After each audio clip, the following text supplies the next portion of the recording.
Jazakallah khair for watching.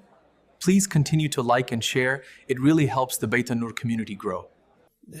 A lot of young people come up to me. They say, hey, I really like your content. You're a YouTuber, right? I suppose I am. But you know, the idea of being an influencer, the idea of being someone that is followed, liked, appreciated, etc., there's an image that's being projected. And then what these influencers end up becoming is some kind of icons or idols. You want to be like them. But let me tell you, no matter what image they present themselves with on camera, there's a dark reality off camera. And over again, their dark reality emerges. What a beautiful contrast made. You would think the person who thinks they're running after freedom is running after their own suffocation. They're suffocating themselves. And the person who's running to surrender themselves to Allah is truly enjoying a breath of fresh air. They're truly enjoying freedom. This is Allah reverse engineering our concept of freedom and liberty. It's really powerful. I talked about this many years ago. I'll share it with you because I think it's relevant.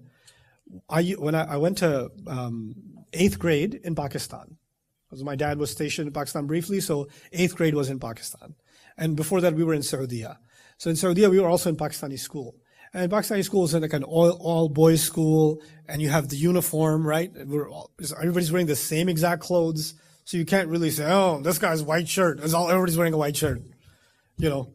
So the best you could have is your shoes are shinier than somebody else's. That's pretty much all you got, right? So because human beings always have some kind of class structure, even in the school, in the classroom, the best thing you could have to demonstrate your superiority was the pencil case. If you had a superior pencil case, and if you had an eraser, now this guy's made it, you know. So, come to America. We come to America, and I know 9th grade, signed up for, we lived in Queens, so my parents put me in public school. And I went from 8 years of being in a Muslim environment and uniform and, you know, respect for teachers and all. And now I'm in my first day in high school in Queens, New York, right? And I was confused whether I'm sitting in a classroom or in a train station. I couldn't tell the difference because you got people dressed however they want.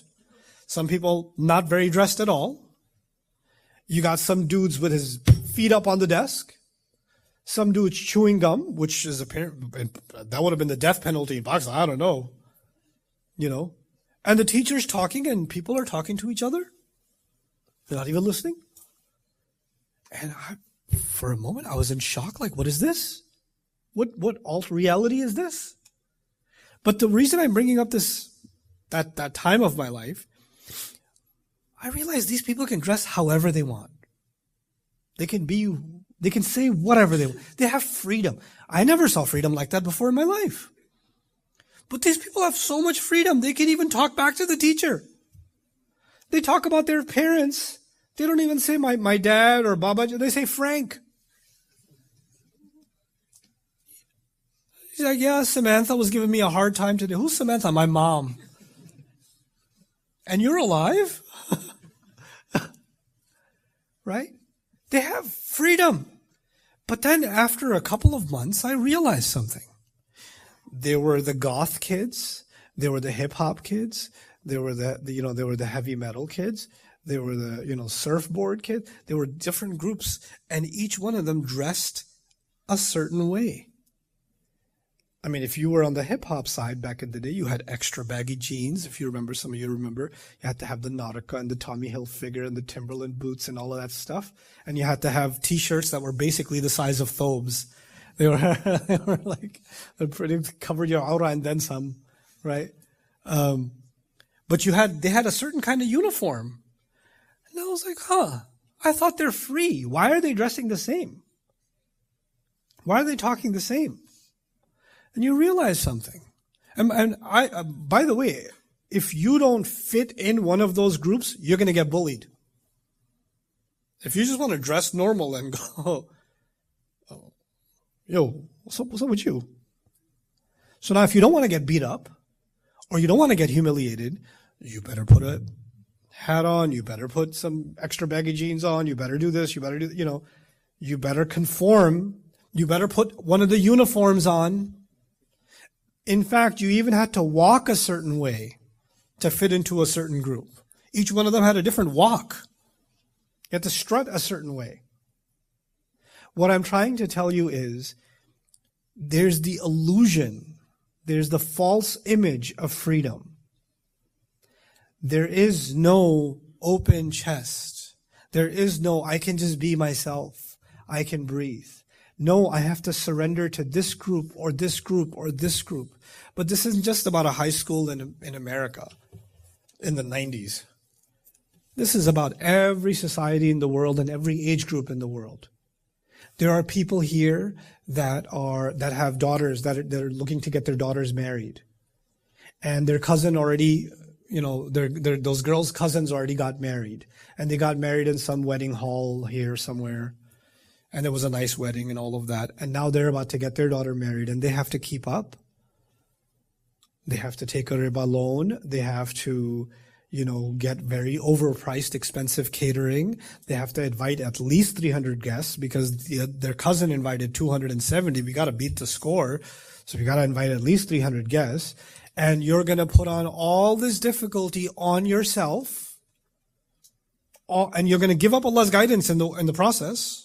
You disobey Allah in the process. Why? Because there's something else you're surrendering to. You're surrendering to a social standard. You're surrendering to the need to demonstrate that you got money too. Or you gave a big party to your daughter's wedding too. Or you did, and we're doing this. The elders do this in their own way. The high schoolers do this in their own way. Kids do this in their own way. Everybody is breathing heavy, climbing up into the sky, trying to conform to something else. And this is actually the height of misguidance. What Islam did is so incredible.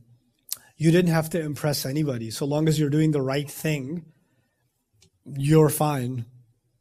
You shouldn't be ashamed of how tall or short you are, how much money you make, what kind of clothes you're wearing. You don't have to be ashamed about what kind of education you have and what business you run. None of it. So long as you are living by the principles Allah has given you, He has freed you from needing to surrender to any other standard. He freed you. He liberated you. And the people who have not been liberated, their chest always has anxiety. Always. It will always, because you're always trying to please people. You're always trying to fit some human standard. Allah's standard is very liberating. People's standard is a prison, man. It's a prison. Some people live their entire life trying to please other human beings. Their entire life. Just because they're afraid of the displeasure of other human beings. They're afraid of the comments of other human beings. You ever heard in Urdu they say, "Log kya kahenge?" What are people going to say? They might as well put that sticker on the haram. That's what they do sajda to. What are people going to say? They live their entire life for that. This is كَأَنَّمَا يَصَعَّدُ فِي السَّمَاءِ. It's as if someone climbing up into the sky hyperventilating. Any alternative, any path that leads away from Allah, any alternative to the guidance Allah has given is going to lead you to hyperventilation, anxiety, tension, stress, depression. You're going to feel like you can't breathe. Subhanallah. كَذَلِكَ يَجْعَلُ اللَّهُ الرِّجْسَ عَلَى الَّذِينَ لَا يُؤْمِنُونَ. That is how Allah places, the ending of this ayah is terrifying. That is how Allah places filth, rijs. Rijs in Arabic is used for many bad things. It's used for filth, it's used for contamination or pollutants.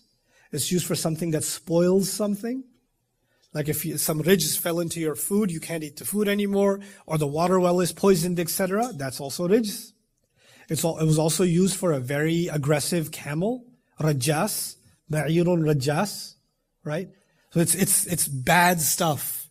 Allah says that is how Allah puts filth on those who don't believe. كَذَلِكَ يَجْعَلُ اللَّهُ الرِّجْسَ عَلَى الَّذِينَ لَا يُؤْمِنُونَ. What is the filth?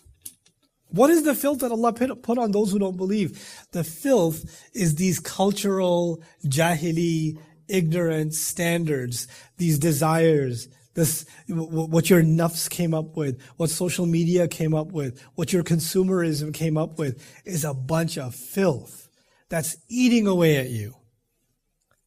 And Allah just allows it to be poured on you. You want it here. You want it here. And what's incredible in this imagery is that Allah says He puts it on them. Ala. So if filth fell on you, if garbage fell on you, right, you would have a stench. You wouldn't be. You want to be able to wash it off, right? And what's the best way to wash off any filth? It's water. Revelation is in the Qur'an. Revelation is compared to water, rain. These people reject revelation. They reject purification. If you reject purification, then you stay dirty. كَذَلِكَ يَجْعَلُ اللَّهُ الرِّجْسَ عَلَى الَّذِينَ لَا يُؤْمِنُونَ. That is how Allah places filth on the people who are not going to be believing. There's a remarkable, remarkable image that Allah has given us in this ayah to describe the state of those who think they're free while they are buried in filth to the point where they can't even breathe. And yet they're trying to sell to the world that somehow this is a goal to aspire towards. You know, especially for the young people here, I'll make some closing comments having to do with the world of influencers, right? So you guys, many of you in your 20s, you don't even know of a world that existed before social media. Like, for you, that's like normal. You know, so you don't know of a world where you had to hang up or you had to get off the internet so you can make a phone call. You don't know that world. You come from a different time, right? And a lot of young people come up to me. They say, "Hey, I really like your content. You're a YouTuber, right?" I'm like, I suppose I am. I'm a content producer now. But you know, influencers, the idea of being an influencer, the idea of being someone that is followed, liked, appreciated, etc., there's an image that's being projected. And then what these influencers end up becoming is some kind of icons or idols. You want to be like them. You want to idolize them in some way. But let me tell you, no matter what image they present themselves with on camera, there's a dark reality off camera. And over again, their dark reality emerges. And you just realize, what are you people selling anyway? What do you people have to offer? Don't fall into that fake, influencer life. Rasul Sallallahu Alaihi Wasallam, the prophets of Allah and the final messenger of Allah, he's Allah's inspired influencer. Take influence from Allah's messenger, Sallallahu Alaihi Wasallam, and it's liberating. And when you take, influence from all of these fake, selfish, self-absorbed people, then, you're setting yourself up for failure. Inshallah, actually, there's going to be a parable that's coming if we get there in Ramadan in Surah Al-Shu'ara of influencers, of entertainers. There's a parable in the Qur'an about them. He talks about them too, because they gather masses all the time, right? Prophets are trying to influence people, and entertainers are also trying to influence people. So in a sense, entertainers were competing with the prophets. In fact, one time the Prophet ﷺ was reciting Qur'an in the marketplace, and the Quraysh paid money to a bunch of girls to start dancing and singing and start a concert in the middle of the market so that people would pay attention to those women and not listen to the Prophet ﷺ. لا تسمعوا لهذا القرآن وألغوا فيه. It's in the Qur'an. So there is a direct clash between the da'wah and the entertainment industry, even in the Qur'an. They're both pulling for humanity's influence. Like they're demanding influence or attention from humanity, subhanAllah. So here we think we're going to turn to those things to calm ourselves, to breathe fresh air, but actually, according to this image, all it's going to offer us is suffocation. May Allah Azza wa Jal make us of those who can find contentment in Islam and our chests open up for Islam. And may Allah Azza wa Jal give us the kind of conviction that other people can see it and say, I want to feel what you feel. So because humanity needs it. Everybody needs fresh air. And the only ones who have it are people who Allah has chosen to guide. May Allah choose to guide all of us. Barakallahu li wa lakum fil Qur'an al-Hakim wa nafa'ani wa iyyakum bil ayati wa dhikr al-Hakim. Assalamu alaikum wa rahmatullahi ta'ala wa barakatuh.